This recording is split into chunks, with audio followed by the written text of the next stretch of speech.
Welcome into a Friday edition of Wake Up Barstool. Let's have some fun, guys. The weekend is here. The NFL Combine's rolling right along, and who better to talk to about it than our guy Todd McShay, good friend of the show, Netflix star Todd McShay. We're also going to talk some college hoops, very hot right now with one of the legends, Mikey. We'll educate you on old Laphonso Ellis. And I've got my top 10 college football quarterback list. It's another list making its round on social media. I think it's great.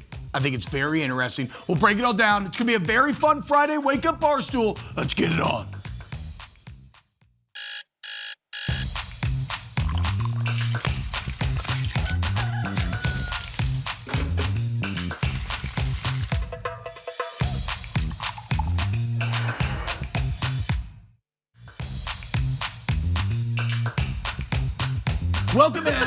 Welcome in, everyone. Friday, Wake Up Barstool. Okay, I mean, we gotta talk about it. So we got to address the two elephants in the room. Hey, dude, you're an elephant too, bro. We love you, Megan. Megan's not here with us today, meaning we have gotten significantly less good at gambling and significantly less attractive.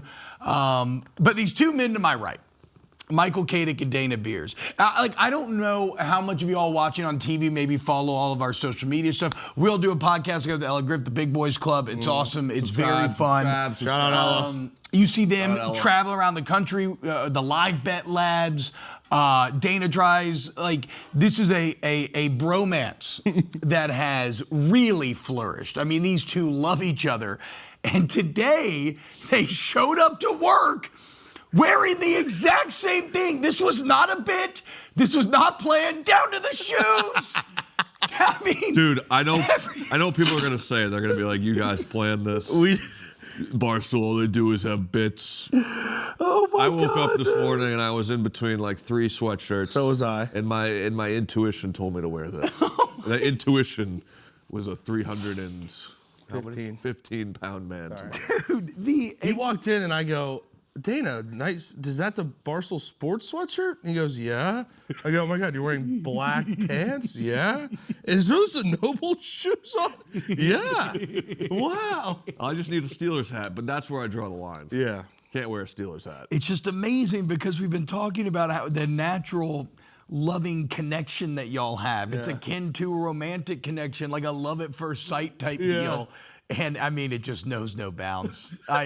This made me laugh as hard as I've laughed in like 2 months when they walked in today and I saw them. So yeah, man. I love you both very much. I'm very happy, dude. That's just when you know we're on the same wavelength. Yeah, our brains are just connected. I wish I was wearing something like that though. That's way This cool. is that custom fit, man. I'm actually good off that. Shout out my sister, man. My older sister, Cammie. She has a clothing company called Show Me Your Moo Moo. Woo. And this is a custom shirt she made know that years place. ago. There's a lot of girls like online and everything that it's been a hot thing on Yeah, she's a beast. She's way more successful than me, for sure. Yeah. She's the most successful kid. Wow. She's an animal. But yeah, she made me. This is my Friday fruit shirt. What's the largest size they go up to? Well, that's what I'm saying. She doesn't make guys clothes normally. This was for a family picture thing.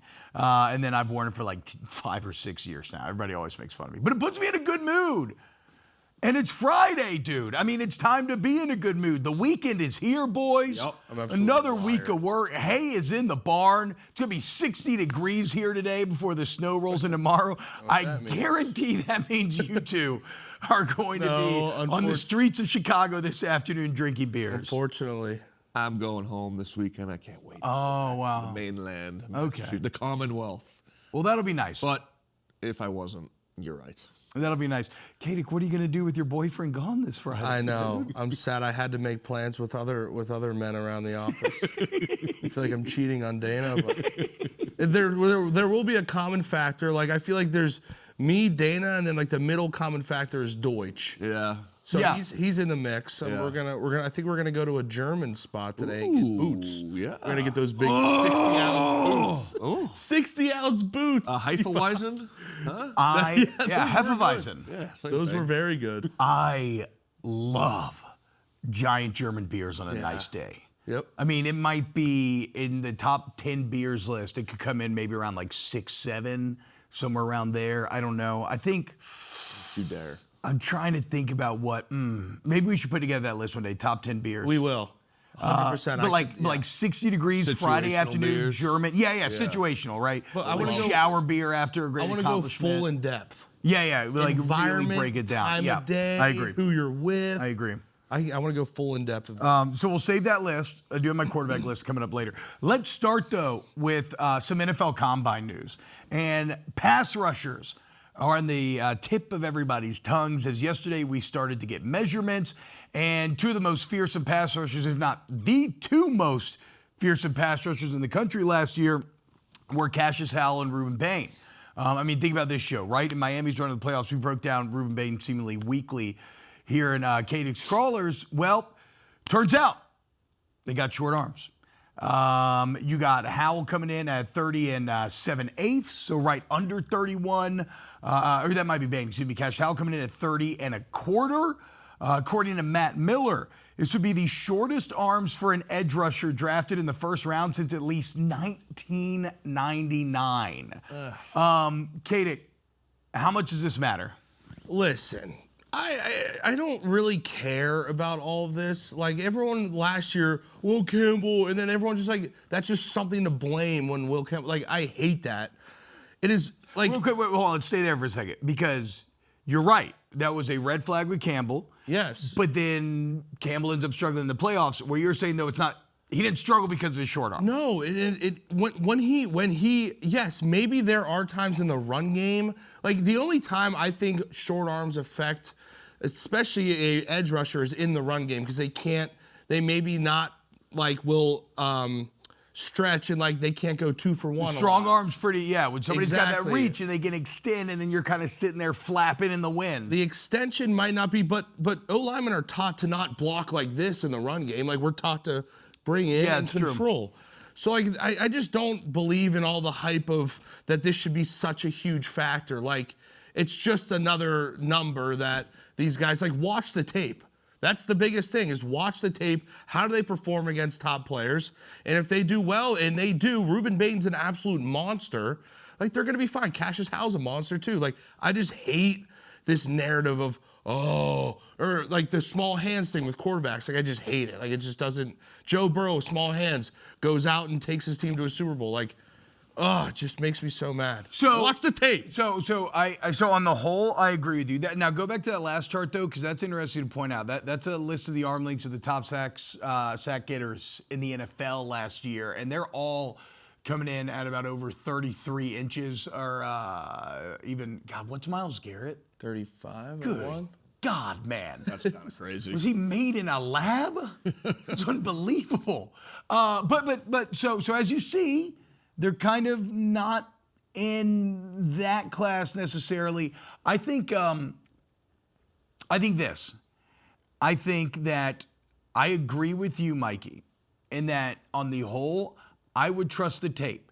And if a team does pass, and if these guys do fall, I think they represent incredible value for who they could fall to.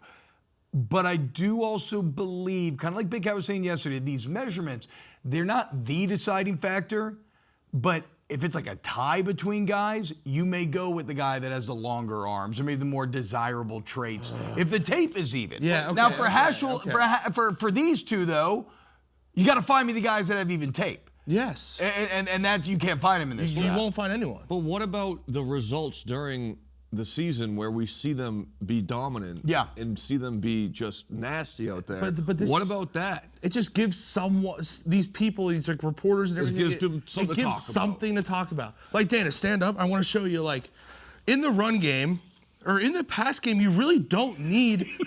Look at this idiots. But dude, like T-Bob, let me ask you this. Yeah. The only time in the pass game that you need long arms maybe is when like a Myles Garrett does a one-arm bull rush. Are you saying as an O lineman? No, as a D lineman. That's okay, kind of sorry. because Yes. a lot of guys are swiping or ghost rush or like stuff like that. Like the only time you're gonna need it is when you get like. But I can see in the run game. Sorry, I see in the run game, like if you're blocking me, like I have to get separation on you. So if you just are into me like this with your arms, Get in a. like it's gonna be hard to get separation with short arms. I get that, but these guys get paid to sack the quarterback. Yeah. These guys get paid to sack the quarterback, and a lot of their moves don't incorporate their short arms. Like Myles Garrett does a good job getting that one-arm bull rush in. Well, he can use it. I mean, he has freakish arms. Exactly. He's an outlier. But like a lot of these guys nowadays are doing the double arm swipe, the pinch and under spin, or like the ghost rush around the edge. Like it's not a lot of, I don't know. It's more like kung fu. It's like exactly. And like, why is this not brought up during the season? You know, like do they not get measured at any point? Well, no. Well, I mean, I think it is undeniable. Unfortunately for Bain and Howell, like it is undeniable that their arms are going to be shorter than the vast majority of guys that are going to be out there rushing the passer. But it doesn't mean it's impossible. Yeah. Dwight Freeney is the ultimate example. Guy's 6'1", 30.5-inch arms, and he's one of the top sack getters, Hall of Famer in NFL history. Now, again, though, being like, oh, we'll just do what Dwight Freeney did, easier said than done. But I'm with Katic, and I find most players are like this. Whereas front office guys tend to be more maybe measurement. Like most players are like, trust the tape. Don't overthink it. The only thing is in the NFL where everybody is a physical god, right? Like every player, the worst NFL player you play on any given day is the best college player that you played. Yeah. So these things do start to matter more, but I would still trust what I saw to Ruben Bain and Cassius Howell over a very extended amount of time. You know what this is, Michael? yes. Ready for this word? This is fodder for the Stephen Che's of the world. Whoa. Absolutely. Absolutely. This is fodder. Che eats it up like a pig at the trough. Just I will say this too, guys. Rube, you know how big his hands were? Ruben Bain? No, I don't know. 9 inches. Small? 9 1/8. 9 inch. I'm 9 inches. 9 inch kings, guys. We got another one. Show some respect. Show some respect on us, guys. T-Bob, little hand, T-Bob. So, Ever think about how weird hands are? Yeah. speaking of traits, Yeah, we'll move on from that. My bad. It's like we got sausages on us. It's crazy. well, but we got yes, 10 sausages on us. 10 sausages, but they're also incredibly articulate. You know, my buddies used to call me sausage fingers. Really? Yeah. It's not a bad name. And could you ever It's think not the best name. that these things could inflict so much harm on another man? Sonny Styles can inflict a lot of harm with his hands. What a day for him. He had a day. Did you see him jump yesterday? 43? 43.5-inch vertical. It's just like the coolest. For Sonny Styles, dude. And T-Bob, I believe you have some stats Yank! that are written out that he had a higher jump than who? Oh, I don't know. Let me see, actually. I haven't... Shout out Aiden Fisher right there in the corner. Hold on, I got Is it that your right here. boy? Yeah. Broad jump? Okay, here it is. Yeah, Sonny these Styles are at crazy. the 2026 Combine. This comes from NFL Researcher Twitter account. Taller than Mike Evans, faster than George Pickens, quicker than Patrick Peterson, jumps higher than Devontae Adams, more explosive than Derwin James, and heavier than Trent Cole. Did you know he started out as a DB, and they moved him to linebacker, and then they were just a freak at linebacker, and then he made me look like an idiot when I played him in 2024. Do you remember that? What's it like? What was it like going toe-to-toe with this guy? He made me look like an idiot, dude. Like 4 times in a row because he's so fast. He would time up my snap count, and he would just cross my face, knock the guard off, and I was turned backwards facing Curtis, and I said, uh-oh, this is not the spot I'm supposed to be in. And then Jack Sawyer would sack him. So they did it a bunch, but he's so athletic. I want to pick your guys' brains on something. I'm not like the biggest. I don't invest a whole lot of time in the combine. I usually spend most of my time watching the games and preseason and all that. How much of an impact do you think these things, like Sonny Styles had an awesome day, how much of an impact does that actually make on his draft stock? I think it will. I think it's going to matter differently to different teams, but I think maybe in Styles' case specifically, this was a very big deal because off-the-ball linebackers don't get drafted that high. Like the last time we saw an off-the-ball linebacker go in the top 15 was back in 2020. But, and this will come into play with Caleb Downs in a way as well. The thing about Styles is, though, think about what we just saw out of the Seahawks and Mike McDonald. To make a potentially poor sports analogy, you know how basketball, a lot of NBA colleges gone to like positionless basketball where you want guys to be able to do. Think about what the Seahawks did with a guy like Nick Immanwari last year. Yeah. And maybe like Caleb Downs represents more of an Imawari, but with Styles, I mean, like we said, what is it? Here's a guy who started as a safety, yet has that size, and so he becomes a matchup nightmare. Right. Yeah. Because he can cover, he can rush the passer, he can do everything. And again, when you're talking about the NFL, everybody's so freakish that the ones who are the ultimate freaks are always going to get their thumb put on the scale for them because their potential is just higher than that of others. Right. So I think, yes, he helped himself. I mean, he probably asserted himself as a top 10 pick yesterday. I mean, sub 4.5 40 at that size. I just remember DK Metcalf's combine and the impact it had on him in his draft stock, and it turns out he's a monster. Yeah. So, yeah, I don't really pay a whole lot of attention to what's going on in the combine, but it's just interesting to me. 11-2 broad. Do you remember that dude John Ross? He ran like a 4.2. Yeah. I haven't heard of him again. And then he got first round pick and then flamed out. But it is interesting just how much guys are always gonna bet because that's something that you cannot teach. Right. You can't teach the raw athletic ability. So if you're a coach and you're confident, which all these guys are, it's Anthony Richardson, who we'll talk about later in the show. He's now seeking a trade. I can fix him. And I get it. I would take a shot on Anthony Richardson if I'm out there and I'm like the Vikings or whoever. Hell yeah, dude. Yeah. He's hot enough where I think I can fix him. Yeah. And that's what this comes down to a lot of times. I just want to think about how much percentage of these coaches and these GMs are thinking about the combine versus tape. That's always interesting. Yeah, I don't know. If I was a GM, I would spend most of my time looking at the tape and then use the combine to kind of confirm my thoughts that I had from the tape. I agree that, but even then it's so tough because you get into the interviews matter. Arguably at the combine, the interviews matter as much as anything else. Yeah. That's why Fernando's just doing media, and then he's going to throw at the pro day. Welcome back to Wake Up Barstool here on FS1. It's Friday. I hope you're having a great day out there. I hope you're having a good time. We are. Who hadn't been having a great time lately has been Will Campbell. It was a rough playoffs. It was a rough Super Bowl. That's my guy. I'm betting on Will. He's going to be all right. I think he's going to be fine. Be just fine. Again, the mental test that he's going through is greater than anything else. But there's only one way to attack something like that, and it's by work. Right? It's just getting after the offseason. So I was very happy the other day when I'm on the internet and I see that my guy's getting it in 24/7 training. Here he is, dude. He's out at the bars drinking. Doesn't matter. This guy? Is that Doesn't Will? matter. He's still hitting his pass sets, ready to go, gosh. dude. Look at that, dude. put on Look some at weight? that set, dude. Does he put on some weight, too? I don't know. That's how he's going to protect our guy Drake May next year. Wait to see how the stomach jiggles when Will walks back. Yeah, no, ain't no jiggle. That looks tight. Who is this? Who's this guy? Who's this guy that this? reported this? You know how many? This was Jack Coleman. Okay, wait. So go Remember back Jack to the. Coleman? The guy that worked for us? Yeah.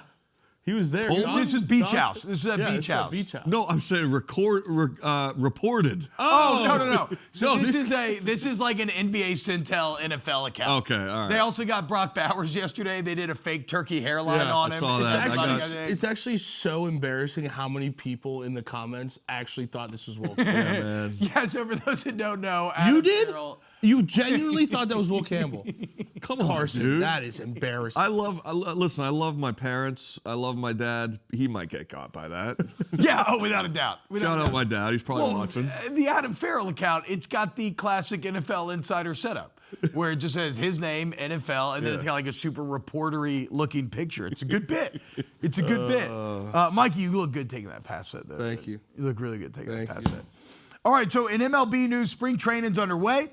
And, Giancarlo Stanton made some news as he says he's planning to make his spring debut next week and play the entire season despite having tennis elbow right now. That is, quote, that's what he said. He said, quote, "I can't open a bottle. I can't open a bag of chips. That doesn't matter. I want a full season." That seems at odds with one another. Brother. Seems important as a batter in baseball. And someone that needs to hit the ball. I'll say this. I could have no arms. I'll still open a bag of chips. Well, it's a test then. Let's put it to the test then. No labels, guys. Remember, don't show any labels here. We have bags of chips. There are multiple ways with which to attack this. I find it hard to fathom that Giancarlo says that he can't accomplish it, yet he's going to go full season. This is like some great. Is this how? Okay. Oh, so you're doing this without your arm? It said no arms. Okay. Okay. No arms at all. No hands. Can we? What if I got it like hooked on my leg? People ask for. This is what you're gonna get with the Fridays at one. Wait, well, can we hook it in the crook of our elbow? Like, what about like? Oh. I got a hole in mine. Did you get yours? Oh yeah, we're just smashing our mic, aren't we? Ah! Did it. You got it? How'd you get it? I give up. Ah! I give up. How would I normally open a bag of chips? I would just do this. Why is it? No, you don't rip, boys. Jeremy! Okay, so production seems to be under the impression that some people would rip open a bag of chips instead of split. Michael, that's how open you got it just now? Nice job, dude. I could barely get... Listen, T-Bob. Uh-huh. As a hitter in the MLB, yeah, this seems troublesome. I would say so. I would say so. I can't imagine the most reasonable fan base in America, the New York Yankees. They are reasonable, aren't they? I can't imagine that they're going to take this reasonably as they normally would. What are you giggling about, Mikey? We're on live television, and we just all tried to open a bag of chips with no arms. What are we? Hey, it's not football season. You got to mix it up a little bit. Look, guys, I hope y'all enjoy the show. We're just trying to bring a little levity to your Friday. This is so fun, dude. Speaking of the Yankees, shout out CC Sabathia. He's going to get his number 52 retired by the Yankees. It does beg the question, are the Yankees running out of numbers? This will be the 24th Yankee to get his number retired. That's a lot. I've had this take for a while. Only 100. Yeah. What happens when they just... No, there's only 99. Yeah, true, exactly. Eventually, they're going to run out of numbers. What do? In like 400 years, they're not going to have any numbers left. I think they start unretiring. Trippy digis. That makes you think. Maybe once you're retired for 50 years, the number comes back. This is also a question I've had. What if they just run out of movie titles someday? That's what I mean. True. Right? Yeah, I mean, it's got to happen. I know. So this makes me think, hot take, maybe in like 400 years, we're going to start seeing people being numbered 101. I would say 102. Or decimals. If we're still around and we're still playing baseball in 400 years, we beat the odds. Why wouldn't we Good for be? us. I don't know, dude. Maybe it's my existential dread. My great grandson's gonna be balling, dude. Yeah, Willie, as he's just like, it's gonna be like Wally. We're just all what? Why are you mad? I'm not an attack on you. You were trying to take a shot at me. No. I'm just talking about, are we going to be machines at that point? Digital consciousness? Wally.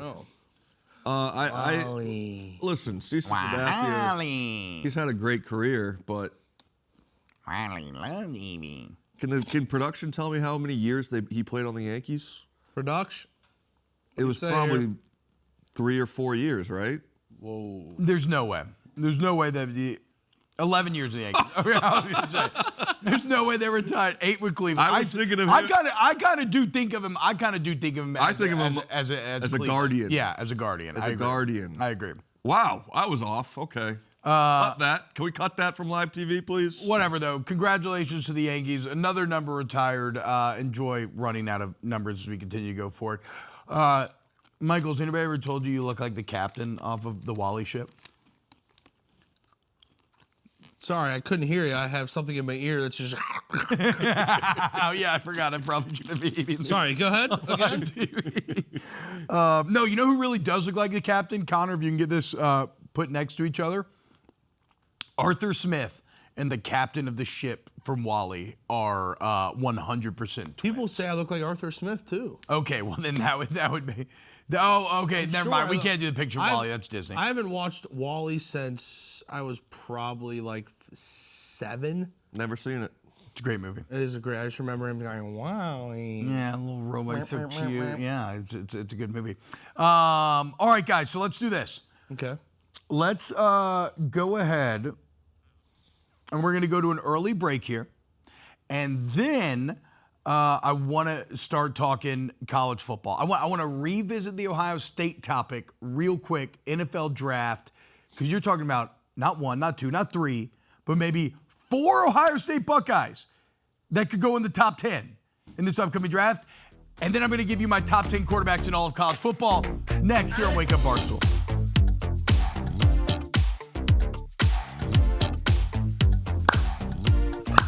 What's happening, y'all? Welcome back. Wake Up Barstool. Friday. Feeling good? No, dude, Carson, did they tell him to do this? This is insane.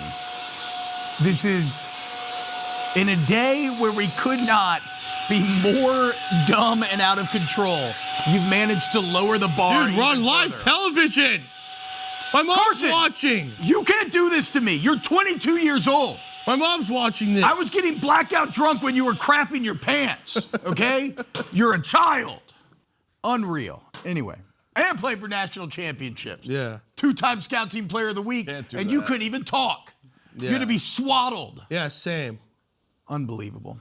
Let's talk some ball. Let's talk some ball. After that, I need it. I need like a little palate cleanser. Okay, so I want to revisit the Ohio State conversation because this is absurd, and it's a credit in some ways to what Ohio State has built. I would also beg the question, is it a criticism of what they did last season? Because we broke down Sonny Styles today that he had yesterday at the Combine. It was unbelievable. He looks like he's going to be a top 10 pick. Of course, there's Caleb Downs, who for 3 years now has been like first or second best player in all of college football. Mm-hmm. And Downs is interesting because safety is a position that normally doesn't get drafted super high. It's a bit like running back, it's a little undervalued. However, Downs is such a freak and such a seemingly sure thing that has to bump him up. And again, look at what like Nick Emmanwori did with the Seahawks. Witherspoon in the Super Bowl. Yeah, look at Devon Witherspoon. The blitz packages. Absolute animal. Look at like Kyle Hamilton, right? Like Caleb Downs is that type of safety. So already, again, what's working now in the NFL maybe going to bump him up a little bit there. So Caleb Downs probably going to go to the top 10.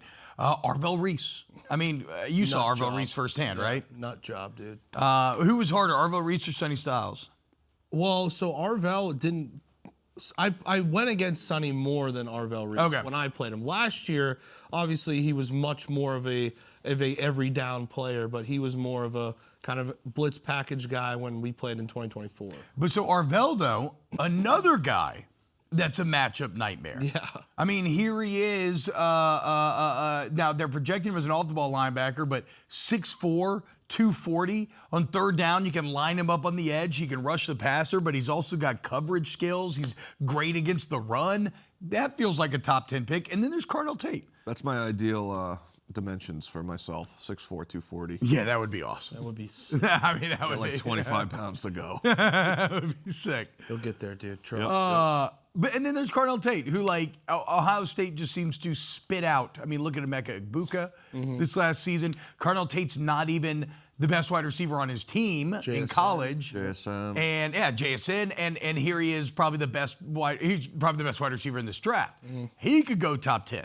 So again, credit to Ohio State. That would be truly unbelievable. A year after they had 4 first-round picks, I think it was, they could have 4 in the top 10. Yeah. But should they have one more? It's just a factory of absolute beasts, man. Yeah. Just a factory. I didn't realize Cardinal Tate was that much of his stock was that high. He's wide receiver 1 in this draft. Yeah. I mean, that's what they. However, your boys took care of them this year, and that's all that matters. All that could be great. 4 top 10 picks, but can you win the Big Ten? It's like Kentucky basketball. Can you win the national championship? And so it's like, how do you parse that as an Ohio State fan? Because on one hand, again, you have to be excited about the machine that you've developed. Right. In terms of bringing in the best talent, retaining that talent, developing that talent. But then you love Ryan Day. He got the national championship. So ultimately that's going to give you a long leash to play with. But this does kind of drive home some of the disappointment from this last season. Yeah. Where every time you ran into a real test, you were kind of found a bit wanting. Yeah.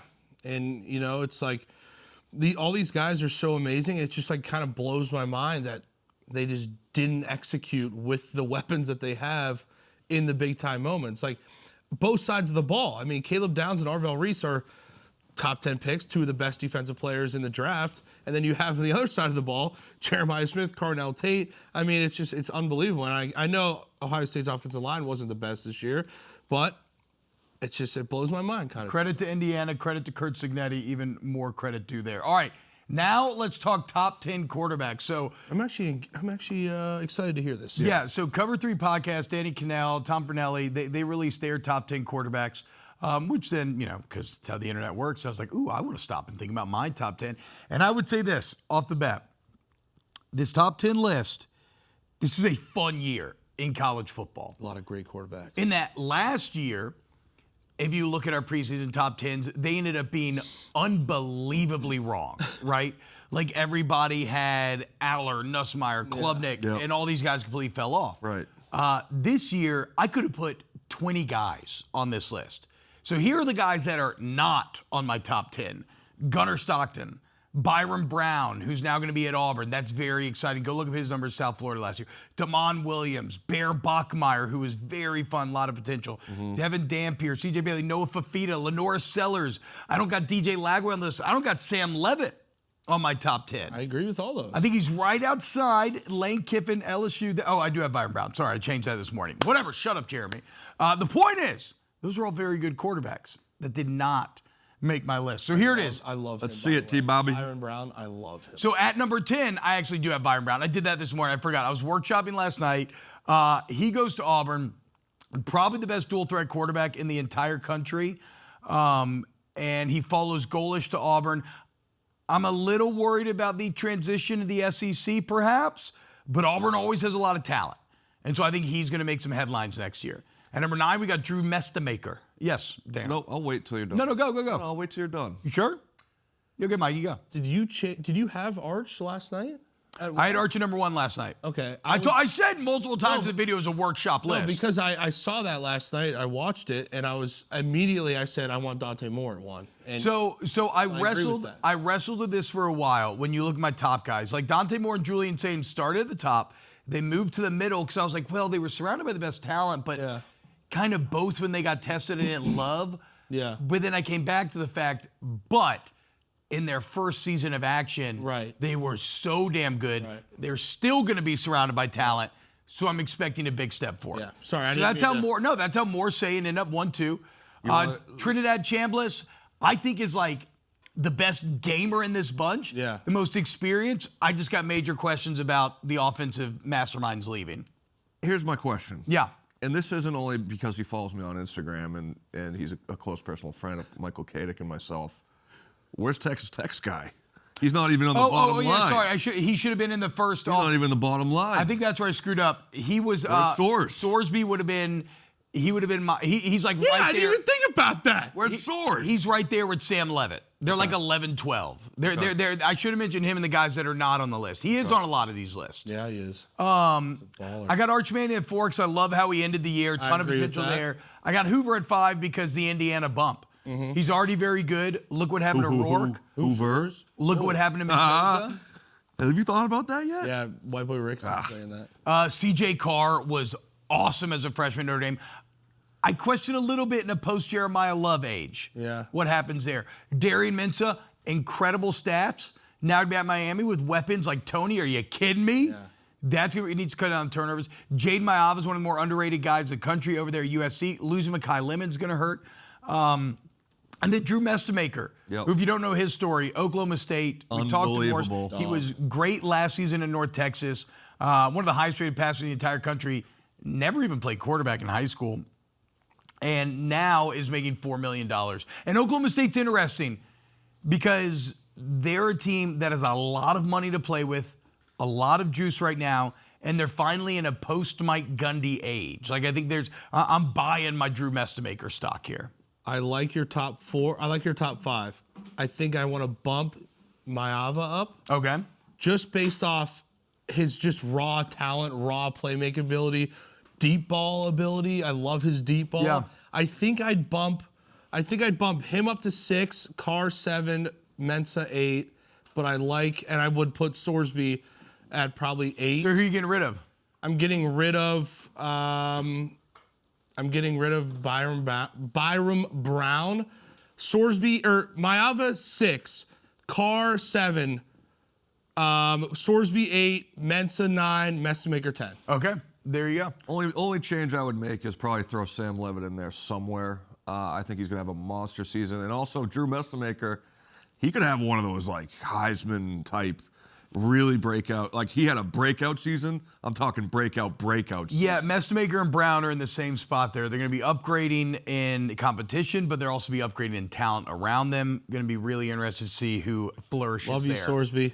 Coming up next, who better talk NFL draft than Netflix star and host of the Todd McShay Show, Todd McShay, right here on FS1.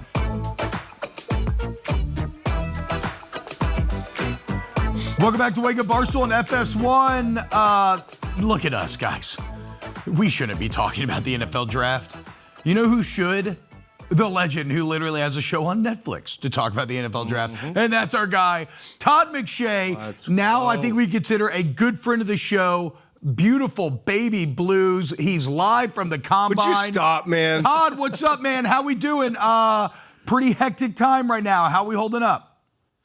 Pretty good, man. Pretty good. We were here taping till about almost 11 last night, and it's just good. We've been here since Sunday, so it's nice to finally have something actually to talk about. And we had fireworks yesterday. That was awesome, and we kind of knew it was going to be pretty cool. But to see Arvell Reese and Sonny Styles come out and compete in the same group after David Bailey put on a show and some other guys, it was a fun day.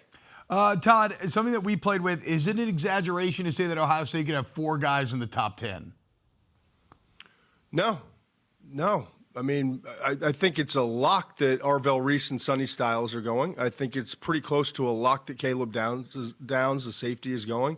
And Carnell Tate would be the one where you say, well, is he at that level at the wide receiver position? My answer would be yes. And I think, I've talked to different teams. Some teams actually still have Jordan Tyson as wide receiver 1, not a lot. The injury issues coming out of Arizona State, I think, could be a tiebreaker. But it's really Carnell Tate, Mekhi Lemon, and Jordan Tyson. And I would say the majority of teams I've talked to have Carnell Tate as the first receiver. So, I mean, now you start asking the question, like, could it be top 7, top 8? God. You know what I mean? I mean, quite honestly, there's what's to say that Arvell Reese doesn't go 2, Sonny Styles doesn't go 3, Caleb Downs doesn't go somewhere in the top 5, and maybe Carnell Tate goes 8 to the New Orleans Saints. So there's a legitimate shot that they're in the top 8, and I feel actually, I don't know, if you gave me the odds right now, I'd probably take that all 4 guys would be gone in the top 10. Hey, Todd, earlier in the show we were talking about the arm length thing of Ruben Bain and Cassius Howell. I'm not a big fan of all that. I just say watch the tape. Like, what's your kind of analysis on the arm length, thing, and how do you see those guys compete yesterday in the combine and things like that? It's tough, right? Because you talk to general managers, and they've been raised in this business that you don't want a roster full of outliers, right? But some guys are just worth it. And, you look at kind of the interior defensive line, like Aaron Donald, outlier. Yeah. Even like Kendrick Clancy, Braden Fisk, outliers, right? And so when a Peter Woods has shorter arms, you say, okay, there's data, there's history showing that can work. Then you look at the edge position, and that gets a little trickier. I mean, quite honestly, I thought so. I watched a lot of the tape with Cassius Howell during the season, September, October. I'm like, this guy's maybe top 20. I just love him, the way he plays. He's tough. He takes on double teams. He fights through things. He's stronger in the lower body than you'd think. And he has a twitch about him, Mm-hmm. and an explosiveness and a motor and some instincts as a pass rusher that I'm not seeing from some of these other guys that are rated really, really high. You know, David Bailey, he's longer, he's got all these traits. And then I watch like Derek Moore, who's got 33+ inch arm length, and I think his arm length, he doesn't utilize his arms and hands like the same way Cassius Howell does. So I'm kind of going through all of it, and because from about November 1st on, everyone I talked to in the league was like, yeah, no, I love him too, but like those arms, right? And that's when the concern was like 31 inches. He was actually closer to 30 inches than 31. And so it was at 30 and a quarter. And then he runs really well, as you would expect. But he also, the lower body explosion wasn't there with the vertical and the broad jump. So he's going to be a tricky one, man.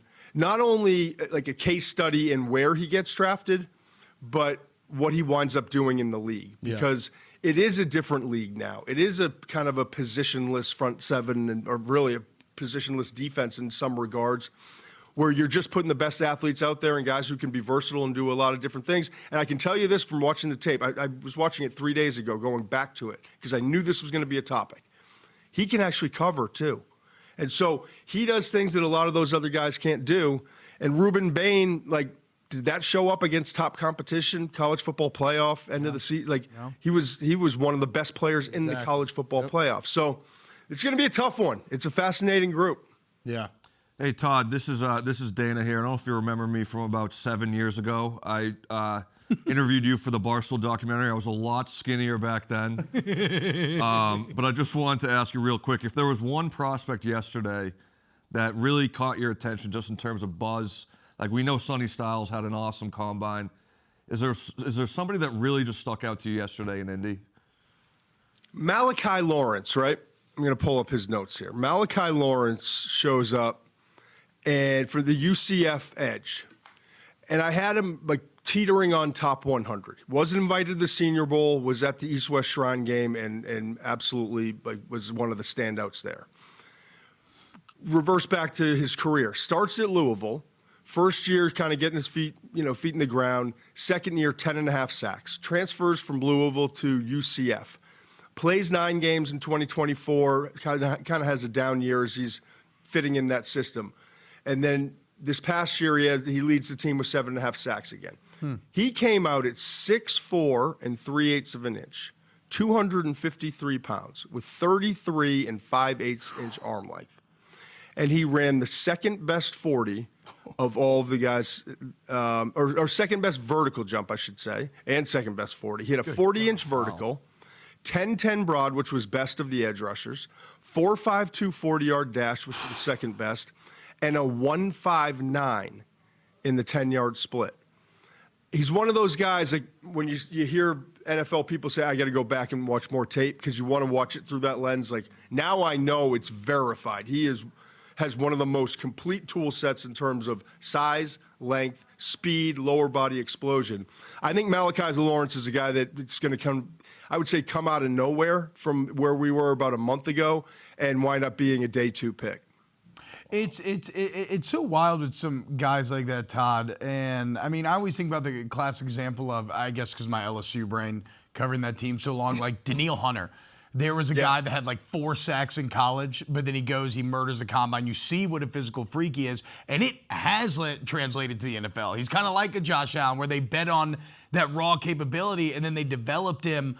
Have you been able to parse in the years what maybe separates those guys, like the ones who don't have the stats in college, but they have the raw physical ability, and then that goes on to flourish in the NFL? Like, have you defined any traits that in guys that are better NFL players than they were college, which seems crazy? Yeah, the problem, like, I remember even Shamar Stewart last year. I liked him more than a lot of people in the league did. And the people in the league that were kind of warning me about him, because his traits were unbelievable. Like he had kind of got overshadowed by Nicky Minwari last year, but he had one of the best combine workouts of anyone here a year ago. His tape was full of power, run stuffing, pressures, and motor, right? And so I'm like, man, you got all those traits. He's doing all the right things. He's in a scheme where there's other guys that are getting home as pass rushers. He's being asked to do like some gap discipline stuff. And so I'm hoping that in the league, utilized in a little bit different manner as he continues to develop, he's going to be a great player. Now, he had the holdout. He didn't have the rookie year. We'll see how that works out. But I remember the conversations, and some guys in the league that I trust, like, listen, I get it, and I see it too. But I get so sick and tired when scouts come in and are like, yeah, but remember Danielle Hunter, and he could be this guy. Like, for every Danielle Hunter, I can give you a list of 10, 15 guys that we talked about in a similar vein that didn't work out. So it's difficult. You got to really study the scheme, how they're utilized. I remember Trayvon Walker was the same deal, right? Well, he was asked to take on blocks and kind of two-gap it, and when he gets in the NFL, and he's had a really productive career. I don't think that they, do they regret not taking Hutchinson? Oh, that's a question you can ask John Dorsey, who now is no longer with the Jaguars. But he's been a really good player. But typically at that position, if the production isn't there in college, don't expect it to be in the NFL. Okay. That's good to know. Which sucks because I like Keldrick Falk a lot from Auburn. Production's not there. Yeah. There are certain guys that you see, they have everything, but there's an instinct, there's a bend, there's the ability to kind of adjust when the quarterback moves off the spot. Some guys just have it, and some guys don't. And there are occasionally outliers, like Danielle Hunter, who develop it over time and are utilized a little bit differently and kind of grow into their body and all those sorts of things. But more often than not, unfortunately, you either have it or you don't. So I want to play with that similar theme just for one more question, because Anthony Richardson has re-entered the news cycle, and he is kind of the epitome of that type of player. All the physical skill set. Again, in the same way you could hold up Josh Allen as the outlier, you could probably point to 15 guys that didn't work out that had some of those skills. What do you see in Richardson's future? There's a video going somewhat viral of like KOC after one of their games against him saying, hey, believe in yourself, stick with it. What do you think happens to Anthony Richardson as he's given permission to seek a trade? I think failure is one of the great things for an athlete if it's handled properly. Because what failure does is it helps the maturation process. You got to remember too in this, whether it's NIL and like the AAU 7-on-7, like. Fortunately and unfortunately, there's a plus minus with all of it. These young men they grow up, and all of a sudden they're 12 years old and they're 5 inches taller than everyone, 50 pounds heavier. They're more athletic, and so adults see opportunity in them. Okay, and so they start. Okay, now I've got an agent when I'm 14 behind the scenes. He's one of these like street agents, and now I'm not having to pay for things. Things are kind of handed to me, and you just kind of go through this system, right? I remember talking to the coaches at Florida, and they loved Anthony Richardson. Like, he's not ready. Don't think, I'm worried about him. Not in a negative, like cutting, but like, we love the young man. I hope he's going to be okay. And then we saw what happened in Indy. But I know from my own life, I know from like studying this for 26 years now, some of the, like, look at Sam Darnold. We have a shining example of maybe the best thing that can happen to you is some early failure and then a reset. And it's not taken away from anyone who's worked with him in Indianapolis. It's just and listen, Sam Darnold, get out of New York, right? Get away from the Jets. Baker Mayfield, get out of Cleveland, get an opportunity. Get away from Carolina for both of those guys. But I'm hopeful that he goes to a place where he's not going to be expected to play and to start right away wherever he goes. But with both of those guys, right, whether it was KOC, it was Shanahan, McVay, like, I hope he gets to a place where as a backup he gets to learn, reset, there's no expectation, there's no there's no forcing him in right away, and he can sit back and actually learn how to do it without all the negativity that's been surrounding him. Because my goodness, man, he might be the most physically gifted quarterback in the NFL. But hopefully he's matured a lot in the last couple of years. Todd, as we look forward to the position groups competing today in the combine, like, are there like 3-4 guys that you're most excited about to watch and to evaluate today? What do we get? The tight ends and the defensive backs. Yeah, tight end DBs today. Unfortunately, Jermod McCoy, who's the most gifted cornerback, you go back to the 2024 tape at Tennessee, he's not working out again. And it's like, all right, so when are we going to compete, bud? You know, like there was talk of him coming back for the season. That never happened. And I'm not, you know, the injuries are the injuries. And then there was talk of him going to the Senior Bowl and turning that down. And now he's not working out here. So that puts a lot of pressure on him in his pro day.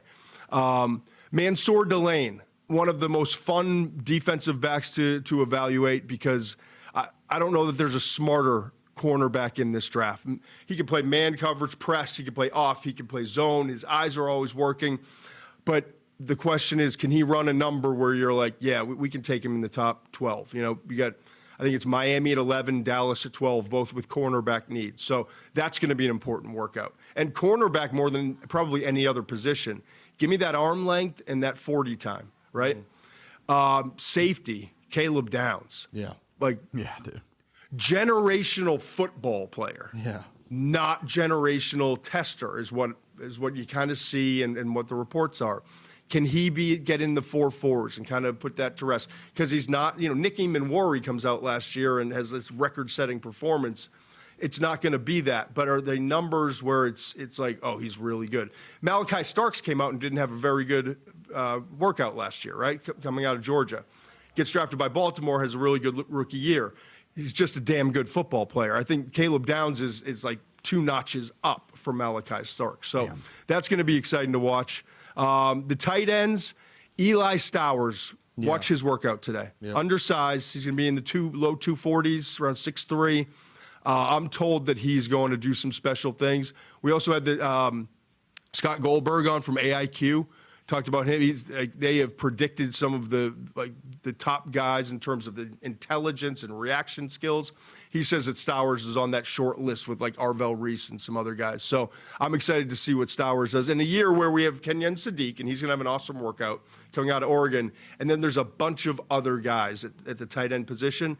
I think Stowers and Max Clare from Ohio State have an opportunity, if they work out well, to kind of solidify that like second tier of tight ends in day 2 of the draft. So, Todd, we're not going to get another chance to talk to you before they all get out there on the field, and so I'd be remiss if I didn't ask about the best or the most important position in all football. That's quarterback.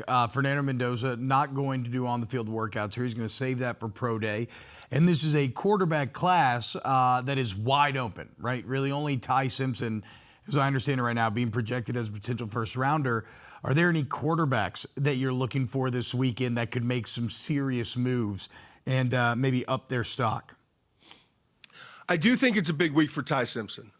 I promise you this, conversations I'm having with people in the league, and I've been saying this since late October, there was not a better quarterback in the country than Ty Simpson through 9 games. Mm-hmm.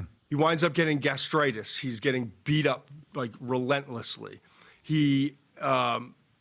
Alabama has like the 126 rushing attack in the FBS. Brent Venables at Oklahoma kind of figures out how to defeat some of their pass protection schemes. His number 1 wide receiver, superstar Ryan Williams, just disappeared. Yeah. So like we saw the decline, and excuses don't matter, but when he's at 190 and beat up in the Rose Bowl, and we see that, it's hard to say, well, that's Ty Simpson. Because the Ty Simpson I know is the guy who was NFL system, pre-snap, on schedule, just like handling everything from an NFL standpoint. There are a lot of people in the league who are still questioning, despite the 15 starts, despite that he's not 6'5", 220 like Fernando Mendoza. He's got a good arm, not elite. He's got some mobility, not elite, obviously. There's some guys in the league that really think Ty Simpson's tape is just better. And so wow. Now it's from 190 at the Rose Bowl. Is he 210 again? Does he look healthy? Get him out there at 100%, throwing the ball with everybody else who's out there. Does he separate himself? I don't put a lot of stock into the workouts, but when it comes to a guy that at the end of the season, we didn't see at full strength, I think this will be an important stepping stone for him. The other guy you got to watch, I'm fascinated by him, I actually was kind of correlating it to Portnoy growing up, right?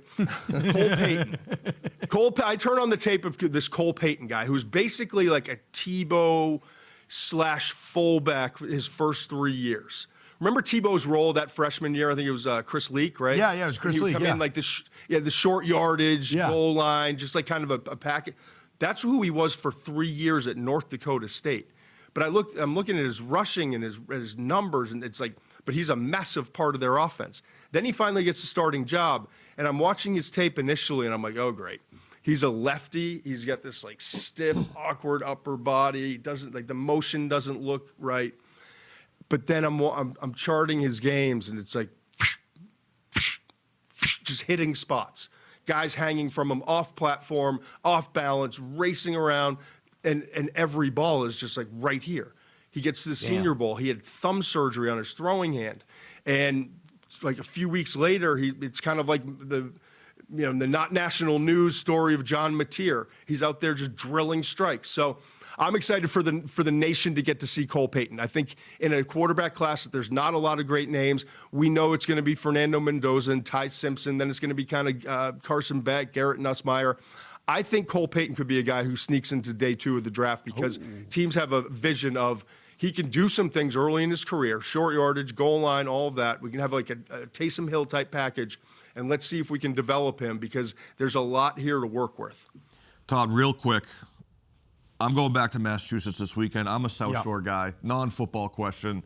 I need one beef spot on the North Shore because I'm doing this series where I try new things, and I have never had a North Shore beef. Oh, wow. I just need one spot. I've been stuck. I had an office in Stoneham, and I used to go to King's there, right? Okay. Mino's up in my area is a good place to check out, okay? Okay. Honestly, I hate to say it, especially with Steve Mensch as my cohort, like you want to kind of get to the Andover Peabody area, okay? They have kind of taken over and taken great pride in the beef places, and it's a drive from Swampscott. Sure. Like, we're like packing up 30 minutes, got to get up there, but it's worth it. Okay. And I had offices up in Andover for a while, so there's a few places up there. I've been relegated to like Brothers roast beef in Quincy. Like that's the close because I'm in the South Shore now. Yeah. Getting over like past the city is just a nightmare. But I'll sneak up there every once in a while, and because I'll have a craving. I don't trust the folks in the South Shore. You shouldn't. We're bar pie. That's what we do. Yeah, the bar pizza stuff is cute, and there's some really good ones. But I don't trust that they would appreciate it. But I promise you, I'm still thinking about investing in just a little shop. Mm-hmm. We're not even going to do the subs and all that. Like I'm going to hire a couple like that know how to shave it perfectly. Right? I love food talk. 3-way sauce, and it's an art. It's an art. Yeah. But if I can get the right people, and I just want like a tiny shop where you come in and get. But the problem is, I know it will be unbelievable beef, but and they're my people. They're like the Irish people. I'm McShay. I get it. There's just not this passion like up in the North Shore for food. So right. I think it could be a failing business, but I still might try it. It's worth a shot. There's so much passion behind this food. Well, this is the thing. love Todd's breakdown was just You gotta analytical. understand. I'm already thinking because I land in Logan on Sunday. Can I make a quick swing around and come down and have a beef on the drive? Maybe down, I'll see you there. Who knows? Todd, thank you so much. Look, we've kept you so long. I know you're incredibly busy right now. Host the McShay Show. Watch it on Netflix, anywhere you get podcasts. Todd, you're the man, dude. Have a great day in Indy today. Appreciate you guys. We'll talk soon. Yeah, brother. And look, whenever you need to push the beef company. Yep. We're here. We're here, guys. BBC. All right, we got plenty more Wake Up Barstool coming up on the other side. Don't go anywhere, guys. You got Smash or Pass and NBA MVP. Woo! Welcome back to Wake Up Barstool, guys. We still got our Skillet Special Parlay coming up. We got Smash or Pass head-to-head edition, where we're going to put two beloved foods next to each other, and we got to smash one and pass one. This one's going to challenge us a bit more than our fat asses normally just saying smash on every single food that they put on the screen. So I think it's a good evolution of the game here, guys. Speaking of evolution of the game, it's time to talk some NBA with Professor Dana Beers. And imagine this, guys. NBA MVP debate is back, and it's SGA and Jokic once again, Dana. It is, man. And listen, so did you know this, Michael? 65 games you have to play. Yeah. I love that rule. I love that rule. Jokic, the only reason he would ever not be eligible would not be at his own accord. It's because he's actually injured. Some of these other guys, they sit out a lot of games. Oh, I know. I saw an interesting article that the 65 game thing has in some ways almost had an inverse effect because guys are sitting out games where they don't have to, just knowing like, okay, all I got to do is hit the 65. It's a weird, it's weird because guys like Jokic and SGA have legitimate injuries that might affect, they're all NBA teams and MVP. But to me, the answer is Jokic. When you really break that, this is a classic conversation of talk about valuable. Yeah. What does valuable actually mean? If the Thunder lost SGA, which they did right now, they're still fine. Yeah, so they have good. plenty of guys that can step in and help them to win ball games. If the Nuggets lose Jokic, I know they had an okay record when he was out.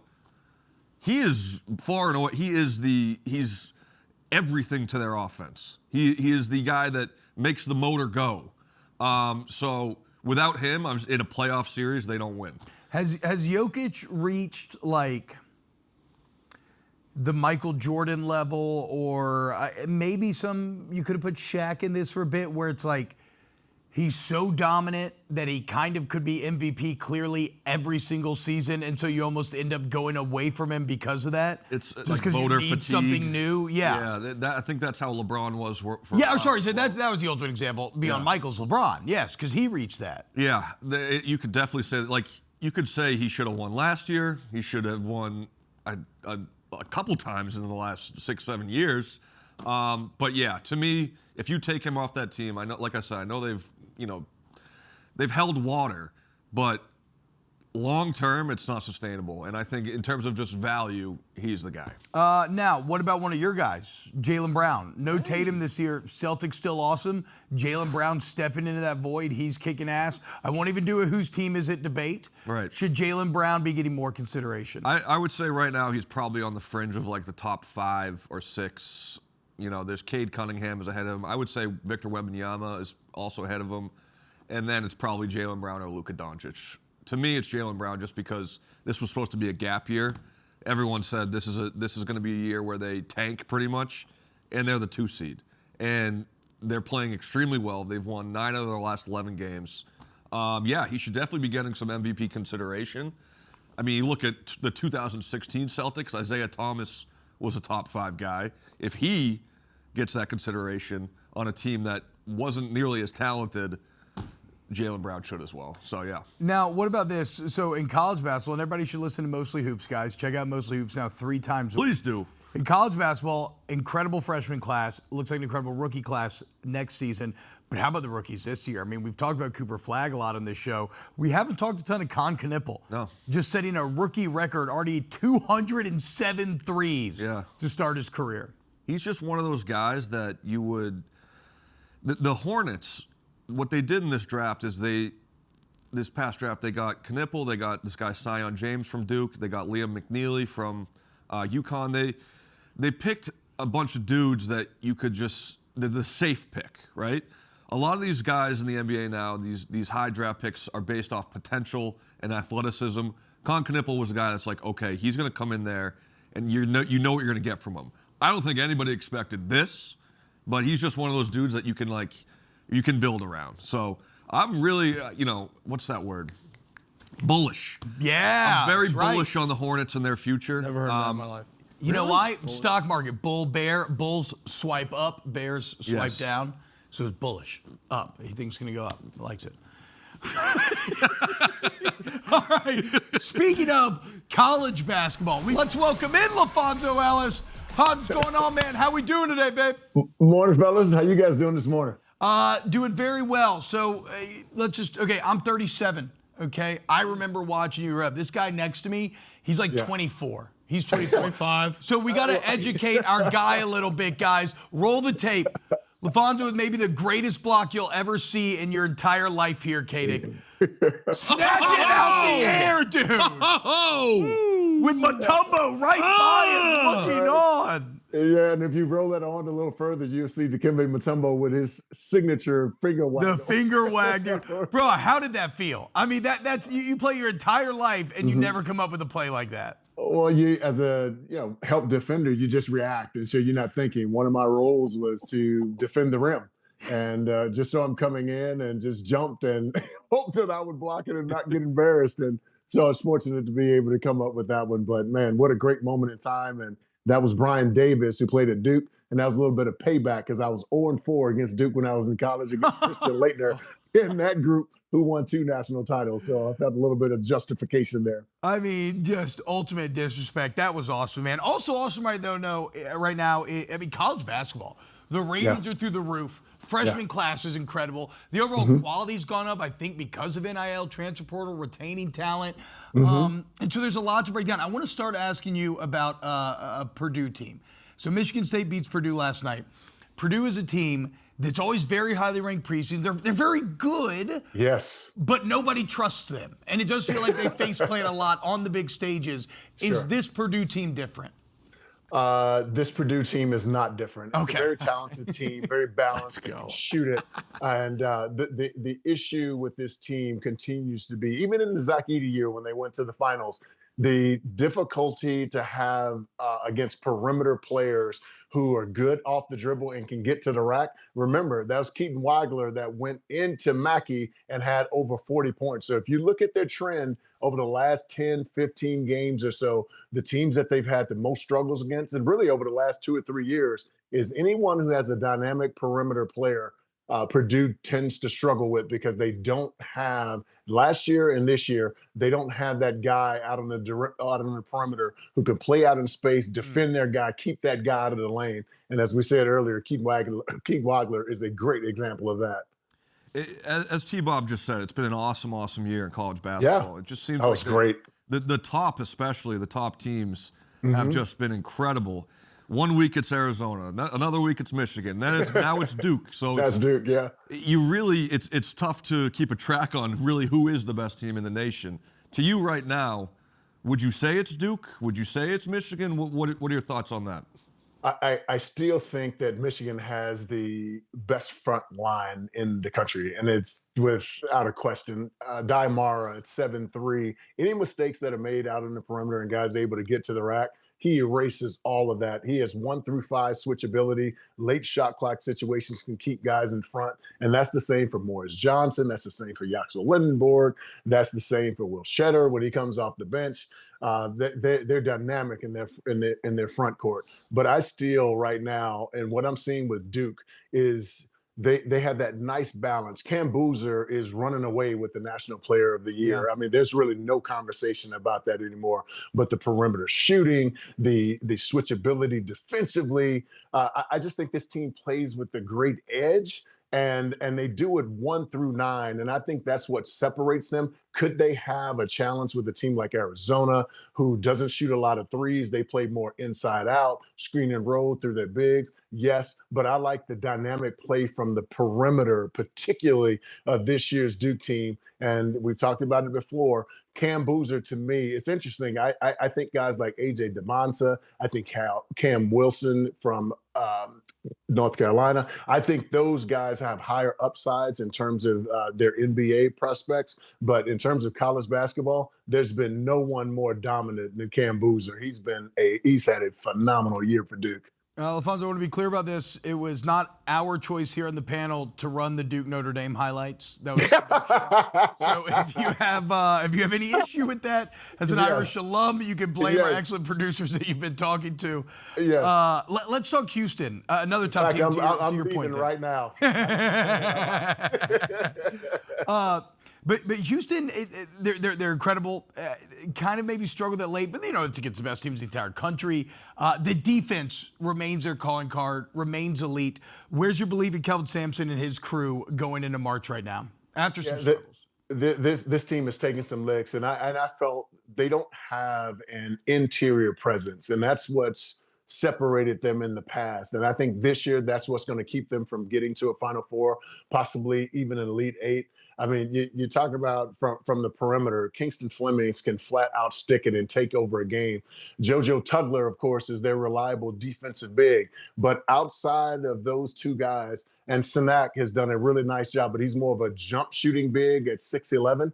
They don't have an interior guy that they can give it to that can give them buckets. And so now you're putting all that pressure on your perimeter guys to be able to make shots. And they aren't as good on the offensive glass as they've been in the past. So when they're getting up those threes and they're missing them, in the past, they were getting almost 40% of their misses. They don't have that capability this year. So it makes them one-dimensional. And if they're not making three-point shots, which they did not do against Kansas, it makes them very vulnerable. So I see this team, maybe their ceiling being a Sweet 16 because of the lack of an interior presence.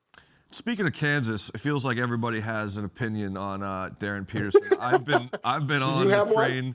I've had one.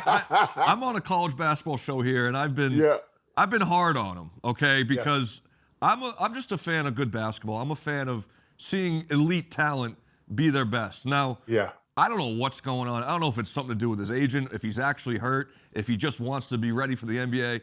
It feels like everyone has an opinion. But to me, like I said, I'm just a fan of good basketball. So I want to see him play 40 minutes a game. Yes. What are your thoughts on what's going on with Darren Peterson? We all, nobody knows what's actually happening, but what would you say? We just don't know. And of course, I've asked Coach Self on a couple of occasions, Coach, what's going on there? And he just kind of gives that smile. He's like, Fonz, when he's ready and available, we're certainly going to play him. But when he's not, we got to keep charging forward. I think what happens long term, I think it starts to erode just mentally the approach to the team, because they're saying, dude, are you going to play tonight? And then when you do play, are you going to play a full 30, 35 minutes for us? But I think for Kansas to be where they are, I think is remarkable, because most guys would like, look, this guy, especially today, this guy's the highest paid player on our team. He's not showing up for us. He's coming up with some weird cramps, and then he goes for 20 in the first half, but we think we're going to have him for the second half. He's not there. And it creates a level of dysfunction. I think it erodes the overall morale of the team. So it's going to be interesting to see how deep of a run this Kansas team can make. But make no mistake about it, this is an awesome defensive team. Badunga does a great job on the defensive end of erasing any mistakes that they make out on the perimeter. He's an excellent screen and roll guy, gets on the offensive glass. The guy who I think is an X factor for them going forward is Tiller. The freshman, 6'9", 6'10", can shoot it from the outside. He posts. He's got a mature body, built more like a junior or a senior. So if they can get good play from those two guys on the interior to complement what they're doing with White and those guys on the outside, then I still think this team can get to a Sweet 16 and be very dangerous, with or without him.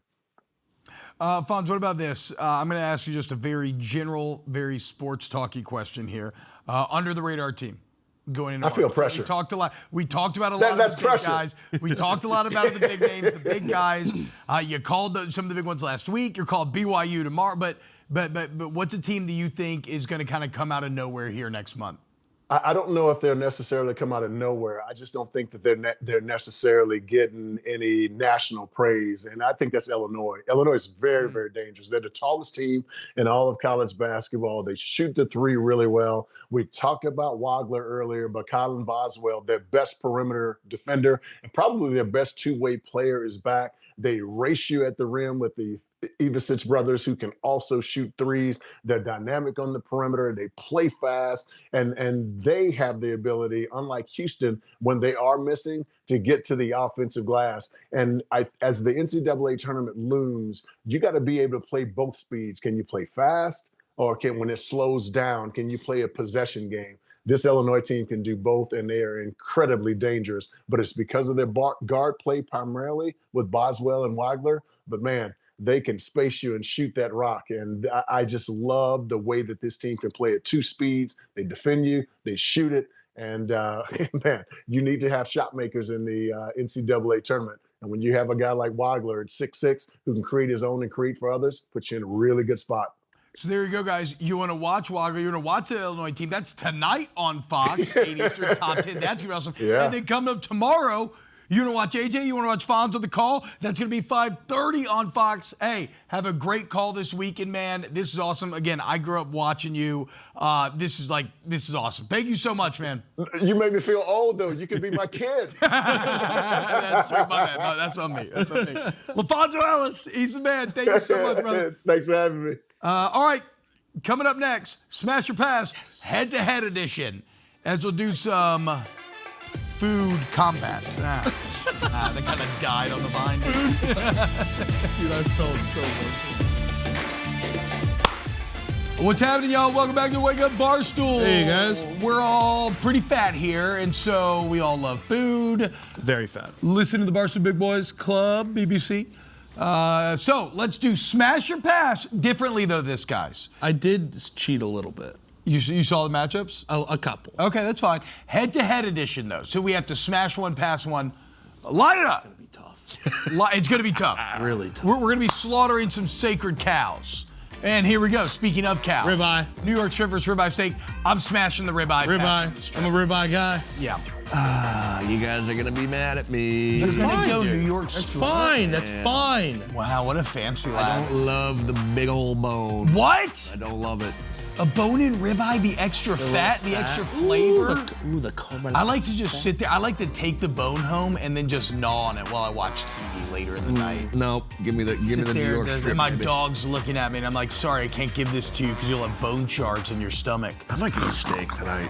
Waffles versus pancakes. I think pancakes are so overrated. I think they're trash. You're wrong, but Waffles are so good. The way the syrup just seeps in Dude, those have little you ever pockets. You about to swear? You about to swear? Yeah. So excited on waffles. Just all the butter and the little pockets. It is the pockets. It's the pockets that separate. Oh. No, look, those pancakes are great too. I'm not with Mikey. I kind of agree more with probably Hannah Montoya's take recently, which is that there's no such thing as a bad pancake. Like whatever, even a bad pancake's okay. But yeah, waffles, dude. Because you can just load down the individual. You ever had an bites. Oreo pancake? Woo! No. Okay, so are we waffles across the board? Waffles. Okay. Shout out I'm waffles. making waffles. Old fashioned or a dirty Martini? Okay. Dirty. I am loyal to my old fashioned because I enjoy whiskey a lot. But because I've been hanging out with him, because we've been going to dinners with the Live Bet lads, Dirty. and we've been getting so many olives, I've been starting to lean more dirty martini. This is actually almost a pass on both for me. So I'll see. I'll go with you. Hey guys, let's throw up L's in the chat for T-Bob. I'll go dirty martini. Here's what I'll say about old fashioned. Old fashioned is every young boy's drink that he wants to start drinking when he starts to think of himself as a man. That's and fair. you're like, I drink old fashions now. Yes, you know. That was me in college. like. They're too sweet. Dirty's just making Even a good one's too sweet. Give me just give me whiskey sweet. on the rocks. And you need a lot more old fashions compared to dirty martinis. Like if I drink 4 old fashions and 4 dirty martinis, I'm gonna be way more Inebriated. Yes. Responsibly. Yes, responsibly with the dirty martini. All right, dirty martini with the upset there, guys. No, I'm still old fashioned. Oh, how can you do this to I'm me? still old fashioned. Wait, you're still smashing old fashioned? Yes. Oh, okay, sorry. I apologize. This is Sausage versus bacon. Okay. I'm gonna go opposite. I think a lot of people here. This is an easy know where you're smash. going. Sausage. I I know where love you're going. sausage, dude. I know you do. But I will say there are different avenues for the sausage. You got the patty, you got the link. Like I love a good crispy, burnt almost sausage patty. Yeah. But just for everyday use, if I wanted something, I'm going bacon. Smash. quick and easy bacon. Wow. Okay. I knew I'd be in the minority. I've just that's always fine. been a sausage guy. Thick cut. Like you ever get like a big sausage pizza? I once had this like super tall bald guy show up with my big sausage what pizza. what kind of? And then I opened the box and I was shocked. What kind of sauce? Like the little crumbles. I like the little. I like sausage in all its form. Okay. Like a thick link, like you said, a slim patty. Okay, yeah. Crumbles, See, Italian. now this. I think it's chicken noodle. It is tomato soup. You can get a good with the bad grilled tomato cheese. soup though. Yeah, yes, I agree. You can get a bad Yep. tomato soup. Yep, Chicken I noodle agree. it's trustworthy. Yeah. Yeah, but it's I'm too smashing. boring. Give me tomato soup. All right, I'm Okay. smashing chicken. A good tomato soup's better than a good chicken noodle. I'll give you that. Yeah, I think that's where my head goes. I think chicken noodle's good when you're sick for a reason because it's kind of relatively inoffensive. Right. And it warms you and it feels Chicken good. nudes. No, tomato. You're wrong. Spaghetti. Nah, spaghetti. dude. Spaghetti. Dude, no way, dude. A good meaty Dude, lasagna? you're disagreeing with all of us. I know. Well, I mean, look at the outfits here, guys. I'm not surprised. That's what I grew up on. Spaghetti and meatballs That clear. right side of the screen is what I grew up on, Spaghetti and boys. meatballs clear. No, dude. Are you look at that perfectly layered lasag. Yeah, but it gets better. It can get so messy, and you're messy. I move in silence like G's moving silence in lasagna. Give me the meatballs. That didn't make any sense. Bites. See, now this. Bites. Bagel bites. Bagel bites. Bites. Not even close. I once campaigned for student office in 7th grade with my core cornerstone of my campaign being more bagel pizzas You're going to be in the cafeteria. so upset. I'm gonna be so mad at you. Don't even do this to me.